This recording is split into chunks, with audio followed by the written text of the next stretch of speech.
प्रिय दर्शकों, फिर एक बार स्वागत है आपका एक नई कहानी के साथ। प्रिय दर्शकों, आज हम एक दिल छू लेने वाली धार्मिक कहानी लेकर हाजिर हुए हैं। अगर आपको सनातन हिंदू संस्कृति पर सच्ची श्रद्धा और गर्व है तो कहानी को अंत तक जरूर देखें और हमारे चैनल को सब्सक्राइब जरूर करें। जय जय श्री राम, जय भोलेनाथ। अब कहानी की शुरुआत करते हैं। पलक को अब यकीन हो चला था कि हीरो किसी न किसी रूप में उसके पास वापस आ गया था।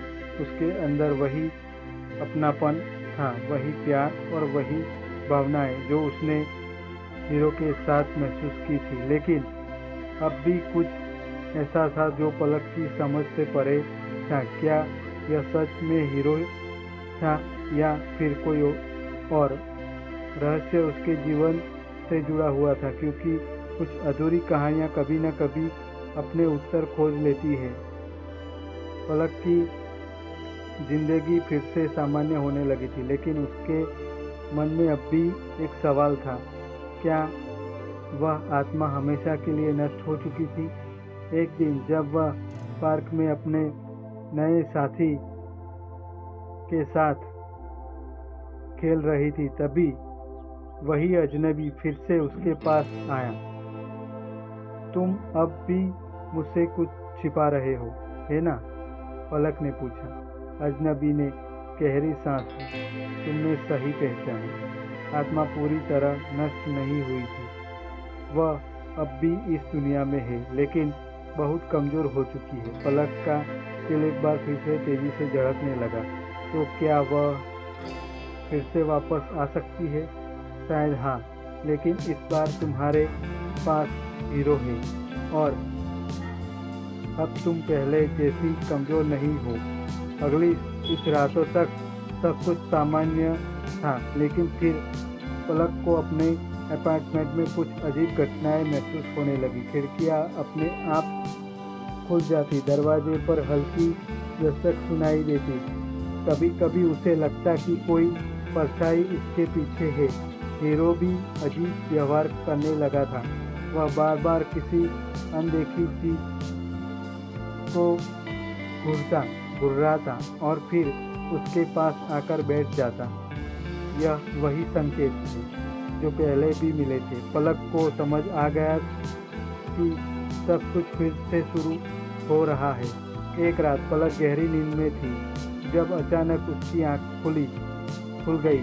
कमरे में हल्का अंधेरा था, लेकिन उसे लगा कि सामने कोई खड़ा है। वही ठंडी हवा, वही अजीब सी सरसराहट। तुमने मुझे हर बार हराया, लेकिन मैं हमेशा वापस आऊंगा। एक गूंजती हुई आवाज आई। पलक का पूरा शरीर कांप उठा।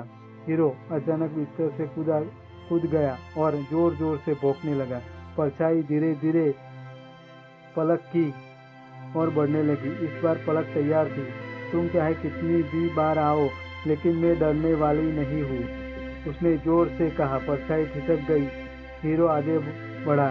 उसकी आंखों में वही नीली रोशनी चमक उठी जो पहले भी देखी थी। अब यह आत्मा कमजोर हो चुकी है। यह तुम्हें नुकसान नहीं पहुंचा सकती। अजनबी की आवाज कहीं दूर से आई। लेकिन इसे हमेशा के लिए खत्म करने के लिए तुम्हें अपनी आत्मा की शक्ति का इस्तेमाल करना होगा। पलक ने गहरी सांस ली। उसने हीरो की ओर देखा और हीरो ने सिर हिलाया। वे दोनों जानते थे कि उन्हें क्या करना था। पलक ने अपनी आंखें बंद की और अपना पूरा ध्यान आत्मा की ओर केंद्रित किया। मैं तुम्हें अपने जीवन से हमेशा के लिए निकाल रही हूँ। हीरो ने जोर से भौंका और अचानक एक चमकदार रोशनी पूरे कमरे में फैल गई। आत्मा चीख उठी। धीरे धीरे वह फीकी पड़ने लगी और फिर वह पूरी तरह गायब हो गई। कमरे में अब शांति थी। हीरो पलक के पास आया और धीरे से उसकी गोदी में सिर रख दिया। पलक की आंखों से आंसू बहने लगे। अब सब खत्म हो गया हीरो। अगली सुबह सूरज की पहली किरण के साथ पलक ने महसूस किया कि वह अब पहले से ज्यादा हल्का महसूस कर रही थी। अब कोई डर नहीं था। अब सिर्फ एक नई शुरुआत थी और एक ऐसा दोस्त जो कभी न कभी वापस आ ही जाता है। प्रिय दोस्तों, आपको यह कहानी कैसी लगी कमेंट करके ज़रूर बताएं और ऐसी ही मज़ेदार कहानियाँ सुनने के लिए हमारे चैनल को सब्सक्राइब ज़रूर करें। धन्यवाद।